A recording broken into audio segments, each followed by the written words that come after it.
Well, Trump keeps saying, we're near World War III, and a lot of people agree with him, and I'm in that list too. We have a probability of collapse model that we update periodically, and it tracks 50 different trigger events that could lead to a collapse, like China invades Taiwan, something like that, or there's a civil war after the election, there's an H5N1 pandemic.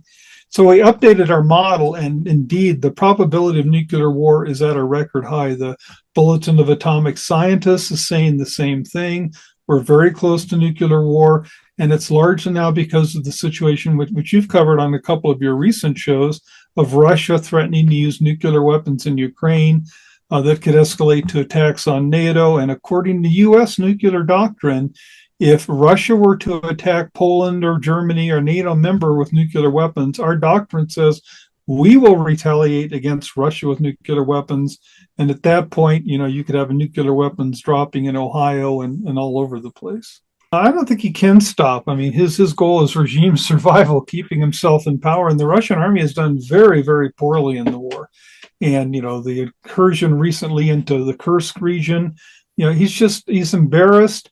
And he keeps threatening to use nuclear weapons. And I think he's in a position where he really has to use nuclear weapons to save himself, to save the Russians from their poor performance in Ukraine, to save his reputation, and to make sure he stays hold of power. If he keeps losing and bleeding out in Ukraine, he faces potential regime change there. So I think his threats are very, very legitimate. I think there's a good possibility, and I think the timing for it could be affected by what's going on in the United States with our divided country. We know, and when we say we, there's a lot of people saying Ray Dalio, for example. He was the founder, CEO of Bridgewater, the largest, most successful hedge fund in the U.S.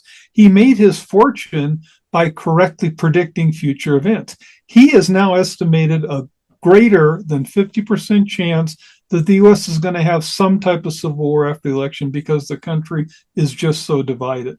So if you're Russia thinking of using nuclear weapons in Ukraine, if you're China thinking of invading Taiwan, if you're Iran, and maybe they have nuclear weapons now and we're just not aware of it yet, trying to use nuclear weapons against Israel, North Korea using nuclear weapons, this is the ideal time for them to act when the U.S. is divided and we've got a lame duck president. So we're very, very concerned that between November and January, you could see Russia finally winning in Ukraine by exploiting their advantage in nuclear weapons, China going after Taiwan, which will be the least surprise war in history. They've been telling us, for 50 plus years, they're going to take Taiwan. It's their territory from their view.